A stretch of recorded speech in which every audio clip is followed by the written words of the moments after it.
Hello, hello, hello. Thank you for joining me today for the second rendition of Mystic Musings. Um, I've had such a beautiful, beautiful day. I actually got to meet a woman who I have been admiring for a decade now. Her name is Gala Darling, and she's just this magical, mystical, totally self expressed speaker, coach, author, content creator, just amazing. And she's moving to LA, and I just moved to New York, and so I've been looking for things for my new space. And she had a sale today, just to let go of some of her stuff and create space for the new. So I have just an amazing story because I was in a shop in Austin, Texas, probably a year, maybe even 2 years ago, and I was starting to get into tarot, and I came across this guidebook for the Wild Unknown Tarot, and I love it. I just thought it was so beautiful. I don't know how I didn't realize that there was also a deck that would come with it. So I bought the guidebook, but not the deck. And so, I've carried it around for a couple of years now, and I've used it, but I didn't have the deck to go with it. And today, I was one of the first people to arrive at Gala's apartment, and when I walked in, it was one of the first things that I saw, and I knew it was mine. And so I'm sitting here wondering, what is it that I want to talk about today? And the word surrender kept coming up, and I felt drawn to these cards and to pick my first one. And of course, wouldn't you know it, I picked the High Priestess, which I'll read the description here in this book. So the High Priestess represents the mystery and psychic wisdom. The High Priestess sits in stillness. From there, she's able to access realms others pass by without noticing, the vast world of intuition, dreams, and mystery. She uses silence and non-action to harness this power. Sometimes this card appears to remind you to listen more closely to the voice within. Other times it's a sign to look past the obvious to find what's being kept secret or hidden within a given situation. Acknowledge the shadows. And this is just so perfect. So I picked this card just for me in my life to be a point of reflection, but also for you and for anyone who's watching this. So it's something to look at in your life. And, around this idea of surrender, oh my goodness. We human beings have such a tendency to want to control outcomes, right? We think that we have it all figured out, like we know how things are supposed to go. And what that does is it can totally rob us of an experience of aliveness and presence in this moment. And what is it that really wants to emerge in this day? That we might not be allowing because we think that it's supposed to go a certain way, right? Or this interaction with this person is supposed to go a certain way, or I should have gotten on that subway and I missed it, and you make it into this big thing, right? And surrender is something that in moments like that, to be able to presence that idea is truly transformative. Whether it's something as small as missing the subway, or it's losing someone in your life who's very important to you, or, trying to make a big decision, like where to move or what career choice to make next. And to think that our ego has all the answers is so, it causes so much anxiety, right? And I know this because I've experienced this a lot in my life, where it's beautiful and important for us to have a sense of vision for where we're going, right? And goals and objectives and all of that. And the way that we even come to an understanding of what our goals or objectives are inside of the vision that we have for our lives is surrendering, right? If you think about it, like, if you've had that experience of just letting go and letting yourself be guided, where where am I to be in this day? Where am I to be in this moment? It's actually an amazing practice to just be out in the world and not have an agenda, and just see where you're drawn to, and be present, and with people, and listening for the messages around you. So A Course in Miracles, which I have a magical story to share about this, but in A Course in Miracles, well, actually, I don't know if it says it in this book, but Marianne Williamson, who, as I spoke in the last video, is a huge proponent of engaging around the Course. And she says in many of the talks that she's given in holy spaces and speeches at different places, she says, from the Course, where will you have me go? What will you have me do? What will you have me say? And to whom? And it's a question for us to pose to God, to Source, to, all that is, right? That we make choices about our lives, right? And we're not the sole decision maker. Like there's something inside of us that when we tune in and go inward, and then, from that place kind of emerge and like be present around us and with the world, there's something else that guides us. Another thing Marianne Williamson shares in one of the talks that she's given is around the voice of the Holy Spirit versus the ego. And for people who are not really familiar with, or maybe have it that you don't really jive with Christianity, I thought about this as well. And, I love the idea of the Holy Spirit, and thinking of it as, even outside of Christian terms, but like holy, the sacred, the spirit within us that, runs through all of life, right? Well, so, the voice of the ego and the voice of the Holy Spirit, it sounds pretty much the same, right? And what Marianne Williamson says is the voice, you will know you hear the voice of the Holy Spirit when you feel at peace. And so, like, what an amazing thing to be able to go about your day and tune into like where is the peace around like what choice what choices I have available to me. I I recently had an experience of, contemplating whether I was going to take on a commitment this fall with an organization that I do work with. And it looked great on paper, and like it would be such an amazing thing. And I know that I'd be able to contribute to people's lives. And I felt so much anguish about it. Like that was what I should do, right? I should say yes to this opportunity. It's really amazing. And there's could be a lot of growth there, right? And so I had this, idea that it was by saying yes to that, it was like the right thing to do. And if I said no, that I would be giving something up, like I would be losing something. And this week, just in my meditations and my prayers and my asking, and tuning into that Holy Spirit, sacred spirit, just Source, whatever you want to call it, I got present to that. Me saying no to this commitment was I wasn't losing something, that I could actually create what I was going to do, instead of this commitment.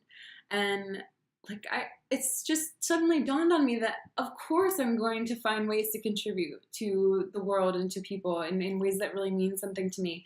And now I'm responsible for creating that. And I get to have that happen, and I just am it's so interesting to look back on my week and see how I was in such anguish, right?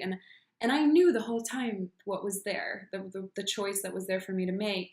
And that's really how the spirit and the ego, that's what happens, right? Is we have this inkling, we have this pull, this draw to something, and then the ego comes in and tries to tell us no, but it's not the right way, it's not going to work, or you got to eat, this is the right decision, right? It's just so interesting to start listening and tuning in. And it's a personal journey for all of us to go on, right? Yes, and so just another magical thing that ended up happening today when I was at Gala's. I ended up meeting a young man named Colin, who I'm trying to look up his Instagram right now, because Queer Cosmos, there he is, yeah. Queer Cosmos. I don't know if you, well, no, that's not gonna work. Okay, Queer Cosmos on Instagram. You can look him up. So he's a friend of Gala's, and just in this magical, amazing way of like, I didn't expect this to happen, but we ended up connecting. I saw him and I'm like, well, hello, beautiful man. And just instantly, we dropped in together, and he ended up doing a reading for me. And it was just, oh my God, just amazing. The things that he said were so spot on and perfectly timed. And I just, and you know, it just felt so in line with all of like the kind of energetic line I'd been following this week in terms of just surrendering and then listening to that inner voice. And the more that I do that, the more I'm just so present in the moment with people, right? So like even me in that moment with Colin, like telling him, you know, like, hello, beautiful man. I was just so present to like, this is just what I want to say to this person. And in the past, I might have been too shy to say something like that, right? But it was just what was right there for me to say. And he and I just connected so well. And he was just in the magical wildness of life. He ended up telling me that Marianne Williamson is speaking at a church in Lower Manhattan this coming Tuesday. And so I'm actually going to be able to see her speak, which is amazing. And, you know, engaging with the Course in Miracles right now, it's just like magical how all this is unfolding. And again, it's, you know, I come back to continuing to listen, you know, to silence myself and listen to that voice. It's just does not fail. I had another experience this past Thursday. A friend of mine, Laura Bustillo, she's an amazing, beautiful soul and documentary filmmaker. And I invited her to go to the Refinery 29's 29 Rooms. It was this art installation in Brooklyn where all these different artists had, you know, a room that they got to design and curate. And so Kali Uchis, amazing performer, had a room. Rupi Kaur, the poet, had a room that was so gorgeous. The Hood Witch was represented there. And let's see, Carlotta Guerrero, another amazing artist that you can find all these people on Instagram. So that morning, like, I had, you know, not booked any clients for that day, and I was like, you know what, I'm just gonna take this day and go to this artistic, you know, interesting event with this friend of mine. And we went, and it was so magnificent. It was a 3-hour experience, and House of Yes was there as well, which is a venue I haven't been to yet here in Bushwick. And you know, it was like a 15-minute dance party. You'd walk in and it was just such a blast. Oh my God. I just loved it.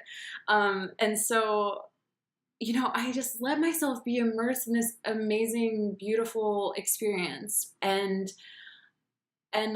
spent the day with this amazing woman and continuing to bond with her. She's a new friend of mine, you know, that I met through Abu Zaid the Free, a beautiful, budding, like just gorgeous soul hip-hop artist that I met when I lived in Austin, and now we live super close to each other. I mean, cosmic, right? Like the kind of stuff that's happening right now. I just let myself enjoy the day, you know, and not think about like money or like choices that I need to make around my projects that I have coming up. And I just let myself be present for this incredible experience. And I had such a wonderful day. And then at the end of it, I ended up manifesting a last-minute client. And for those of you who don't know, how I make my primary source of income right now is through professional cuddling. And so I had which is, I mean, for me, obviously very much a healing practice. It's just such an incredible thing to hold that kind of space for people. And I'm so excited to continue to share more about that, like, aspect of my life and what's opening up there in future videos. And so, yeah, I ended up getting a last minute client that was really well paid, and not only that, but like an amazing experience. He was so awesome, and just we had the most incredible conversation for several hours, and I just was, I mean, it was magical. It's like I let go and I surrendered to, you know, what felt good that day. With, you know, instead of in the past, you know, obsessing about, well, like I haven't booked a client today, and like blah, blah, blah, and just letting the day unfold naturally, right? Like, and trust me, I have like structure, right? Like I have clients booked for specific times. I have like specific times that I work on, you know, different projects. I connect with people. I have a schedule, but I'm finding that it really works to not have your entire life schedule. Go figure. It leaves space for life to happen and to unfold, and for you to focus on things that are going to feel good to you and inspire you and give you life. You know, like when you're in the flow of that, then other things just fall into place. It's the natural way, right? The Course in Miracles says, actually, maybe I'll pull up to read exactly if I can. Miracles happen. Miracles happen. And if they're not happening, then something has gone wrong. The natural way is for miracles to happen. So if you think about an acorn doesn't think about growing into a tree. It doesn't, you wonder, you know, do I want to be a tree or do I want to be something else? It doesn't worry about, you know, if it's going to grow. Once it's in the ground and it's being nurtured, it just grows. It has a natural intelligence that emerges from it into a tree. And it's the same thing for us. We all have a natural, just innate, like this intelligence that's, you know, us, and it's beyond us. And so to surrender to that each day and practice, like tuning in, you know, where will you have me go? What will you have me do? What will you have me say, and to whom? That's how we become a space for miracles to show up in our lives and for things to just flow in a way that is divine. It's divine. So this is perfect High Priestess energy. I just love it. I love it. All about, you know, being present to the mystery, you know, the intuition, and embracing the unknown, embracing the wild unknown, right? I just empower you to, you know, like, how can you today or this week surrender more in life and go within, right? And have that, like, is this the voice of my spirit, of the spirit, or is this my ego trying to make things happen, trying to fix things, trying to force things? And, you know, just start to notice. Pay attention. Listen. The art of listening to ourselves is one of the greatest arts we can possibly master. So, I love you. So many blessings to you. My heart feels so warm, so happy, and just sending all that love to you, wherever you are in the world, whenever it is that you're watching this. Thank you. Thank you so much. Blessings.